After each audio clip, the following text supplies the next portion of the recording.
శ్రీమాత్రే నమః. శ్రీ గురుభ్యో నమః. శ్రీ లక్ష్మీనారాయణాభ్యాం నమః. ఈ శ్రావణ మాసంలో శుక్లపక్షం అంటే మొదటి 15 రోజులు అయిన పిమ్మట వచ్చేదే శ్రావణ పౌర్ణిమ. ఈ శ్రావణ పౌర్ణిమ రోజు ప్రధానంగా ఆరాధించబడేటటువంటి దైవం శుద్ధ జ్ఞాన ప్రదాత అయినటువంటి లక్ష్మీ హయగ్రీవుడు. అసలు ఈ హయగ్రీవుడు ఎవరు? వీరి ఉత్పత్తి ఏమిటి? దేవీ భాగవతం ప్రకారం హయాసురుడు అనే రాక్షసుడు ఘోర తపస్సు చేసి బ్రహ్మను మొప్పించి, నేను త్రిలోకాలను జయించగలిగే శక్తి సామర్థ్యం గలవాడిని అయి ఉండాలి, నాకు మరణం లేకుండా ఉండాలి అని వరం కోరుకున్నారట. పుట్టిన ప్రతి జీవి గతించక తప్పదు కదా. ఆ విషయాన్ని ఉద్దేశించి చతుర్ముఖ బ్రహ్మగారు చెప్పారట, ఓ హయాసురా, మరణం లేకుండా చేయడం అనేది నా సృష్టిలో ఎవరినీ చేయలేకుండా ఉన్నాను, కాబట్టి మరి ఏదైనా కోరుకో అన్నారట. అప్పుడు హయాసురుడు మిదిమించినటువంటి అహంకారంతో వరగర్వంతో, ఓ స్వామి, నా వంటి శిరస్సు అంటే గుర్రము తలకాయతో ఉన్న మానవ శరీరంతో ఉన్న వాడి చేతిలోనే నాకు మరణం సంభవించేటట్లుగా వరం అనుగ్రహించు అన్నారట. తదాస్తు అన్నారు చతుర్ముఖ బ్రహ్మ. ఇది ఇట్లా ఉండగా ఈ అయాసురుడు లోకాలన్నిటినీ కూడాను తుదముట్టిస్తూ వరగర్వాతిశయంతో దేవతల్ని, ఋషులని, సాధు సత్పుంగుల్ని అందరినీ బాధ పెడుతూ ఉండగా అందరూ శ్రీమన్నారాయణ్ణి వేడుకున్నారట. అదే సందర్భంలో శ్రీమన్నారాయణుడి యొక్క చెవి గుబిలులో నుంచి పుట్టినటువంటి మధు కైటభులు అనేటటువంటి ఇద్దరు రాక్షసులు శ్రీహరి యోగనిద్రలో ఉండగా శ్రీహరి యొక్క నాభి కమలము యందు ఉద్భవించిన చతుర్ముఖ బ్రహ్మ దగ్గర ఉన్నటువంటి 4 వేదాలని అపహరించి అగాధమైన జలనిధుల్లో అంటే మహాసముద్రాల్లో దాక్కున్నారట.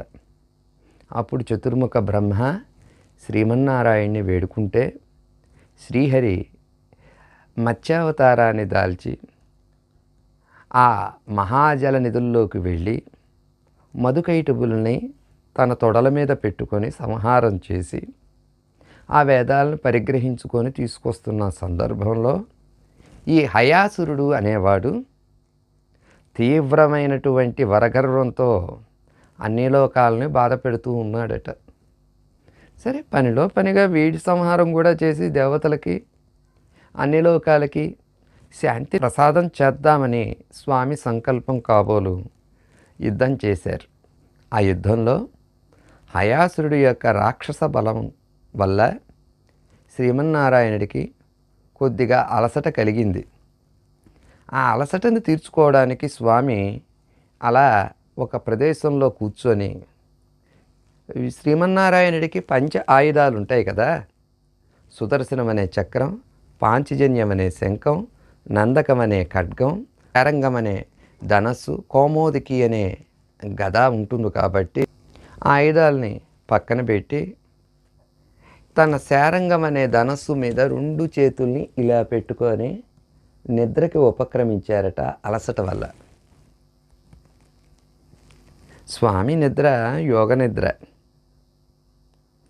హయాసురుడు యొక్క ఆగడాలు ఇంకా మితిమీరిపోయినాయి ఆ సందర్భంలో.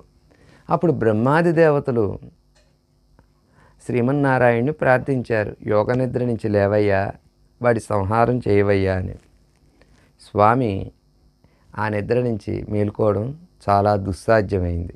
అప్పుడు బ్రహ్మదేవుణ్ణి తక్కిమా దేవతలంతా ప్రార్థించినప్పుడు బ్రహ్మ ఒక అద్భుతమైన ఒక జీవిని సృష్టించారు. దాని పేరే వంబ్రి. వంబ్రి అనే సంస్కృత నామధేయం గల ఆ పురుగు మన తెలుగు భాషలో చెద పురుగు. దాన్ని సృష్టించారట. అది పుడుతూనే, ఓ చతుర్ముఖ బ్రహ్మదేవ, నా ఈ సృష్టికి కారణం ఏమిటి సెలవివ్వండి, నా కర్తవ్యం ఏమిటి అని అన్నారట. ఏమి లేదు, నీ వెళ్ళి ఆ యోగ నిద్రలో ఉన్నటువంటి ఆ శ్రీమన్నారాయణుడి యొక్క నిద్రాభంగాన్ని చెయ్యగలగాలి నువ్వు. మరి నేను ఆయన నిద్రాభంగం చేయగలిగితే నాకు దొరికే అవకాశం ఏమిటి అందట వమ్రిగా ఉన్న చెదపురుగు. నీకు ఆహారంగా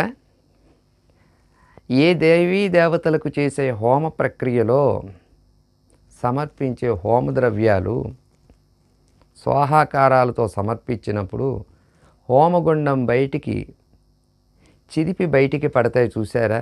ఇప్పుడు తాలింపేస్తే ఎలా నూనె చుక్కలు పడతాయో అలాగా హోమం చేసినప్పుడు హోమద్రవ్యాలు ఆయా దేవతలు బయటికి పడతాయో వాటిని నువ్వు ఆహారంగా స్వీకరిస్తావని వరం ఇచ్చారట చెదపురుగుకి. అలాగే మహానుభావ అని ఆ చెదపురుగు నెమ్మదిగా పాకుతూ వెళ్ళి శ్రీమన్నారాయణుడి కంఠము ఎందు ఒక ఆధారంగా చేసుకుని ఇలా నిద్రపోతున్నారు కదా, ఆ ధనస్సు శారంగం అనే ధనస్సు యొక్క వింటి నారిని ఈ పురుగు కొరికి తినేసిందట. వింటి నారి కొరకడంతో చెదపురుగు శ్రీమన్నారాయణుడి యొక్క శిరస్సు ఆ వేగానికి తెగి అనంత విశ్వంలో రాలి పడిపోయింది. అసలు ఇలా రాలి పడిపోవడానికి పూర్వం కుంటంలో శ్రీమన్ మహాలక్ష్మి అలంకారం చేసుకొని శ్రీహరి ముందుకు వచ్చి తన అలంకారం ఎలా ఉంది అని అభిప్రాయం తెలియజేయమని అడిగిందట. లోకోద్ధరణ కోసం యోగ నిద్ర నుంచి మేలుకున్న శ్రీహరి ఆ ఉద్ధరణ కార్యక్రమంలో ఏదో సందర్భం ఉటంకించుకొని ఆలవోకగా నవ్వి వదిలేశారట. అది అమ్మ తనని స్వామి పట్టించుకోలేదన్న దుగ్ధతో నీవు నన్ను పట్టించుకోకుండా నా అలంకారాన్ని విస్మరించావు కాబట్టి నీ ఈ శిరస్సు తెగి పడిపోగాక అని శపించారట. దేవతాదులు పెట్టేటటువంటి ఏ శాపము లోక కళ్యాణార్థం కోసం కదా. ఆ సందర్భాన్ని ఉటంకించుకొని స్వామి ఆ సందర్భంలో గుర్రంలాగా సకిలించారట నవ్వుని. నువ్వు గుర్రంగా అవతారం ఎత్తుతావని చెప్పించింది శ్రీమన్ మహాలక్ష్మి అమ్మ కదా. మరి ఆ సందర్భాన్ని ఉటక్కించుకొని స్వామి లీలని ప్రదర్శించారు. బ్రహ్మాది దేవతలు విస్తుపోయి చూస్తూ మళ్ళీ ఈశ్వరుణ్ణి ప్రార్థించారట. ఈశ్వరుడు చెప్పాడట, దక్షిణాభిముఖంగా శిరస్సు పెట్టి ఏ జీవి నిద్రిస్తూ ఉంటుందో దాని యొక్క శిరస్సును ఖండించుకొచ్చి ఈ శ్రీహరి మొండానికి అతికించండి, ప్రాణప్రతిష్ఠ చేద్దామన్నారట. తెల్లటి ఉచ్చరైస్రవం దక్షిణ అభిముఖంగా శిరస్సును ఉంచి నిద్రిస్తున్న ఆ సందర్భంలో దేవతాదులు ఆ యొక్క అశ్వం శిరస్సుని ఛేదించుకొని వచ్చి అనగా ఖండించుకొని ఈ శ్రీహరి మొండానికి అతికిచ్చి ప్రాణప్రతిష్ఠ చేశారు బ్రహ్మగారు. వెంటనే శ్రీమన్నారాయణుడు హయగ్రీవుడుగా ఉద్భవించి హయాసురుడితో యుద్ధం చేసి వాడిని వధించి మధుకైటబుల్ని సంహారానంతరం తను పరిగ్రహించిన 4 వేదాలని చతుర్ముఖకి అందించినటువంటి శుభ పర్వదినమే ఈ హయగ్రీవ ఉత్పత్తి జరిగిన ఈ శ్రావణ పౌర్ణమి.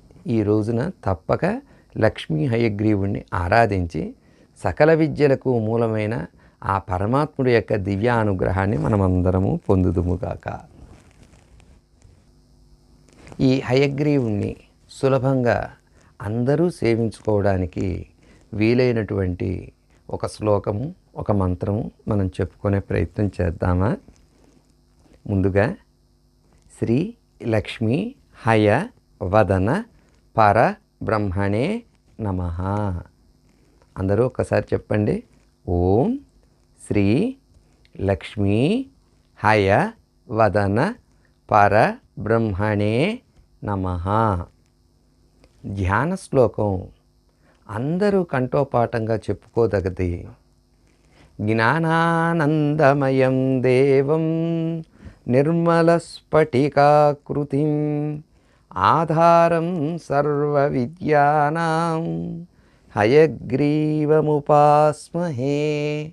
అన్న ఈ శ్లోకాన్ని 108 సార్లు జపించి ఈ శ్రావణ పౌర్ణమి రోజు భగవానుడికి ప్రీతిపాత్రమైనటువంటి 2 నైవేద్యాలను చెల్లించడం ద్వారా, ఒక అలంకారం చేయడం ద్వారా అతి సమృద్ధి అయినటువంటి జ్ఞాన వైరాగ్యాలు మనందరికీ కలుగుతాయి. పరమాత్ముడికి ఇష్టమైన నైవేద్యం అలంకారం యాలకులతో కట్టిన మాలని శ్రావణ పౌర్ణమి రోజు లక్ష్మీ హయగ్రీవుడికి ఫోటో ఉంటే ఫోటోకి, లేదా విగ్రహం ఉంటే విగ్రహానికి, లేదా విగ్రహం ఫోటో దొరకని పక్షంలో కలౌ వెంకటనాయక, వెంకటేశ్వర స్వామి వారి ఫోటో ఉన్న విగ్రహం ఉన్న దానికి ఏలకుమాలని సమర్పించి పూర్ణం బూరిలో పెట్టేటటువంటి శనగపప్పు బెల్లం ఉడికించి యాలకుల పొడితో కలిపినటువంటి 11 ముద్దల్ని నానేసి ఉడకబెట్టి తాలింపు వేసినటువంటి తిరగమాత వేసినటువంటి సుండలు అంటే శనగలు నైవేద్యాన్ని పెట్టిన స్వామి అద్భుతమైనటువంటి ఆనందాన్ని పొంది వారి దివ్యానుగ్రహంతో మనల్ని జ్ఞాన సమృద్ధి పరులను చేస్తారు. ఎందుకంటే సాక్షాత్ సరస్వతికి, మేధాదక్షిణామూర్తికి, విఘ్నేశ్వరుడికి విద్యాధిష్టాన దేవతే ఈ హయగ్రీవులు వారు. ఏతత్ శ్రీ ఉమామహేశ్వర పాదారవిందార్పణమస్తు. సర్వే జనా సుఖినో భవంతు. సమస్త సన్మంగళాని భవంతు.